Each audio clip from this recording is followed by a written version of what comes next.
आशीष और रोहन उनके दोस्त महेश के घर पर बैठे हुए थे। कल रात ही महेश की मौत हो चुकी थी। किसी को भी ये नहीं पता था कि क्यों और कैसे।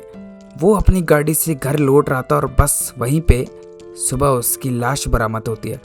और गाइस, जहाँ से महेश मिला था वो था दिल्ली का कैंटोनमेंट रोड, यानी वही रोड जहाँ पे दिल्ली की बहुत सारी कहानियां घूमती रहती है और वो सारी खौफनाक है। आज की कहानी भी उसी रास्ते के ऊपर होने वाली है जहाँ महेश की मौत बिना किसी वजह से हुई थी। डॉक्टर का भी यही कहना था कि उसकी मौत क्यों हुई थी ये हम जान नहीं पा रहे हैं। इसीलिए आशीष और रोहन के लिए भी उनके दोस्त को खोने की खबर एक सदमे जैसी थी। वहाँ से निकलने के बाद वो दोनों एक पार्क में जाके बैठे हुए थे। आशीष ने कहा कि महेश की मौत के पीछे जरूर उसका ही हाथ होगा। रोहन कहता है कि नहीं यार, तुझे पता है ना, उसे शराब पी के गाड़ी चलाने का शौक था, हो गया होगा एक्सीडेंट। शुक्र मानो उसने किसी और को नहीं ठोका। आशीष ने कहा कि सुना नहीं तूने डॉक्टर्स ने क्या कहा था, शराब की एक बूंद भी नहीं थी उसके जिस्म में, पक्का ये उसी ने किया होगा। रोहन ने कहा फिर तो शायद हाँ हो सकता है वही होगी जो उसे दिन रात दिखाई दे रही थी। यह है आज की कहानी। लेकिन ऐसी और वीडियोस देखने के लिए सब्सक्राइब कर दीजिए इस चैनल को और लाइक कर दीजिए इस वीडियो को।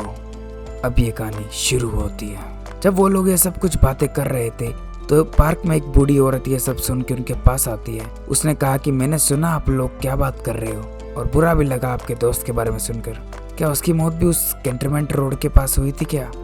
रोहन ने कहा हाँ, कल रात को ही।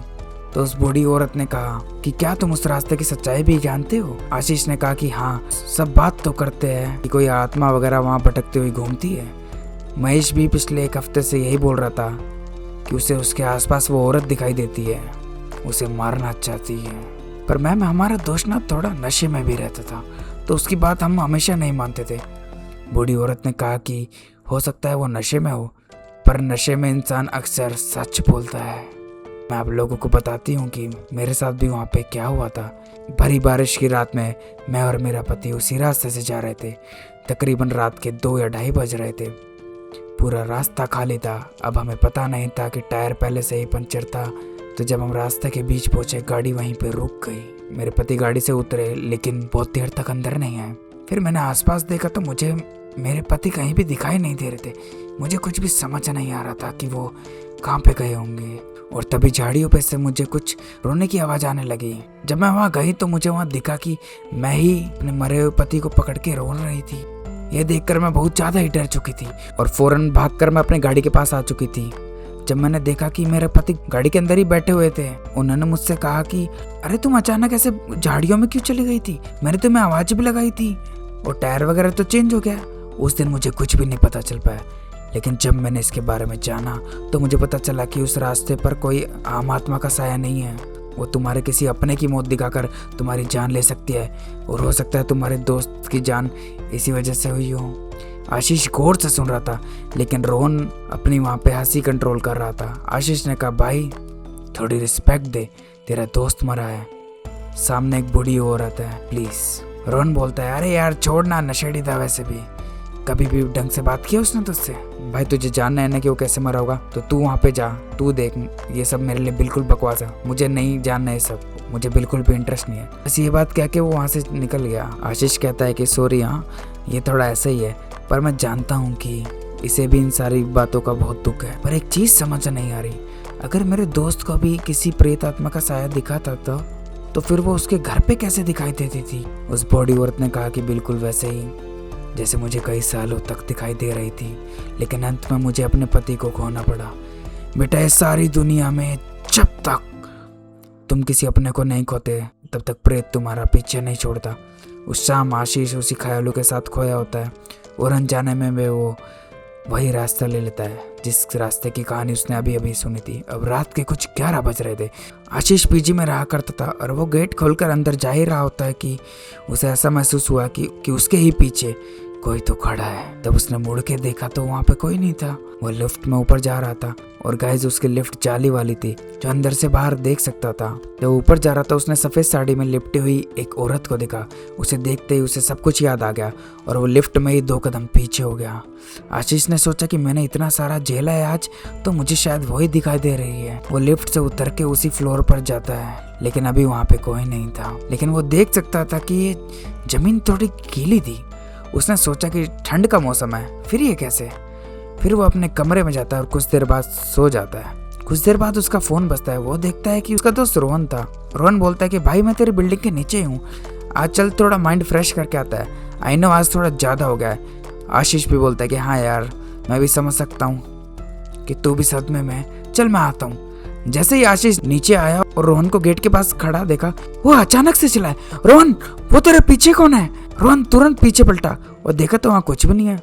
रोहन बोलता है भाई तेरे को क्या हुआ। आशीष बोला कि वही औरत मुझे दिख रही है यार, उससे मेरी 2-3 बार मुलाकात हो चुकी है आज, क्या मैं भी मरने वाला हूँ क्या। रोहन बोलता है कि तू भी पागल वाली बात मत कर यार, अक्सर मेरे को तो ऐसा लग रहा है कि यार तू भी वो महेश वाली स्क्रिप्ट बोल रहा है, तूने भी पी रखी है क्या यार, ऐसी बातें करता था वो भी, चल जाते हैं। उस रात आशीष रोहन के घर ही सो जाता है, लेकिन सुबह उसकी आंखें एक आवाज के साथ खुलती है, यार तुम लोग मुझे बचाने आओगे ना। आशीष आंखें खोलता है और देखता है कि सुबह हो चुकी थी। रोहन सोया हुआ था तो वो निकल जाता है। रोहन के पीछे से जब वो वैसे ही लिफ्ट से नीचे जा रहा होता है तब उसने वापस से एक फ्लोर पे किसी को तो देखा। इस बार उसी का दोस्त महेश था। उसके चेहरे पे लाचारी थी। इस वक्त आशीष ऊपर देखने नहीं जाता, फौरन वो उसी पार्क में जाता है जहाँ उसे वो बूढ़ी औरत दिखी थी। वह सारी चीजें उस बूढ़ी औरत को बताना चाहता था, लेकिन बहुत ही ढूंढने के बाद वो बूढ़ी औरत नहीं मिली। सुबह से शाम तक आशीष वहीं बैठा रहा उस बूढ़ी औरत के इंतजार में, लेकिन उसके बाद वो थक हार के वापस निकलने जा रहा होता है। जब वो वापस आ रहा होता है वही कंटेनमेंट रोड के बाहर ही अपनी बाइक लेकर खड़ा रहा। उस वक्त वो पूरा रास्ता भरा हुआ था, लेकिन फिर भी आशीष को लगा कि जैसे कि वो अकेला है। वो अंदर जाता है, उसे दूर, एकदम दूर एक पार्क गाड़ी नजर आती है। वह सोच में पड़ जाता है कि ये तो महेश की गाड़ी थी। वह वहीं पर रुककर अंदर देखता रहा। फिर उसे महेश दिखाई दिया। उसकी सांसें एकदम तेज हो जाती है, दिल की धड़कन बढ़ जाती है। जब उसने बैक सीट पे देखा तो उसे वही बूढ़ी औरत दिखाई देती है जो कि आशीष के सामने देखकर उसे चुप रहने का इशारा करती है और एक अजीब सी मुस्कान देती थी। आशीष शीशा पीटता रहा जैसे कि वो महेश को आगाह करना चाह रहा है, लेकिन वो बूढ़ी औरत महेश पर हमला कर देती है। महेश फौरन दरवाजा खोलता है और जंगल के अंदर चला जाता है और वो बूढ़ी औरत भी महेश के पीछे चली जाती है। यह सब देखकर आशीष भी उसके पीछे चला जाता है। अंदर जाकर वह देखता है कि महेश अकेला बैठा हुआ था। वह आशीष को देखकर बोलता है कि यार तुम लोग मुझे बचाने आओगे ना, मैं बहुत ही अंधेरे में हूँ, मैं रोज मरना नहीं चाहता, ये औरत रोज मुझे मार देती है। यह सब कुछ देखकर आशीष महक की तरफ थोड़ा बढ़ता है, लेकिन तब तो वो देख चुका था वो औरत भी उसके नजदीक आ चुकी है। आशीष आगे बढ़े उससे पहले ही उसके पीछे से रोहन की आवाज आ जाती है, भाई जल्दी से बाहर आ जा। अपने दोस्त की तरफ आशीष आखिरी बार देखता है और उसी के सामने वो औरत महेश को और अंदर लेके चली जाती है। जब आशीष बाहर निकलता है तब इस वक्त सिर्फ उसकी बाइक थी, महेश की गाड़ी कहीं पर भी नहीं थी। रोहन बोलता है, भाई सब गड़बड़ है, वो बूढ़ी औरत झूठी है। आशीष ने कहा कि तुझे कैसे पता। रोहन ने कहा कि जब तू कॉल नहीं उठा रहा था तब मैं उसी पार्क में दोबारा गया था जहाँ हम कल बैठे थे, वहाँ एक बूढ़ा आदमी खड़ा था। अभी ये सारी चीजें मैं अपने पापा को कॉल पे बता रहा था, तभी वो बूढ़ा आदमी आया और पास में बोला कि क्या आप ये किसकी बात कर रहे थे। तो मैंने उसे सारी कहानी बताई, उस बूढ़ी औरत का भी जिक्र किया। उस बूढ़े आदमी ने कहा कि वो औरत मेरी पत्नी है जो कि कई साल पहले उसी रास्ते पे एक एक्सीडेंट में मारी गई थी। उसके पति ने उसकी बचाने की कोशिश की थी, लेकिन और किसी ने नहीं की। तो वो बंदा तो बच गया था पर उसकी पत्नी नहीं बच पाई।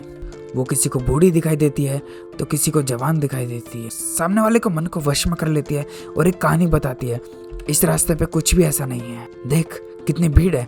अगर खौफ कहीं पर बस चुका है तो वो बस हमारे मन में है। कई सारी प्रेत आत्माएं ऐसी ही होती है, वो कभी दिखती है तो कभी बस महसूस होती है। फिर वो दोनों वहां से बस चले जाते हैं और उस दिन के बाद से आशीष या रोहन किसी को भी महेश दोबारा दिखाई नहीं देता। लेकिन आज भी वो उस पार्क में नहीं जाते, क्या पता वो औरत एक नई कहानी लेकर तैयार हो। आज मैं इस वीडियो के अंत में बस आपको यही कहना चाहूँगा, क्या ये सुनकर आपको भी महसूस हुआ है क्या ये सब आपके साथ कभी हुआ हो। और यही सब दिखाई दिया हो। आपको क्या लगता है कहानी सुन के? कमेंट करके बताएं।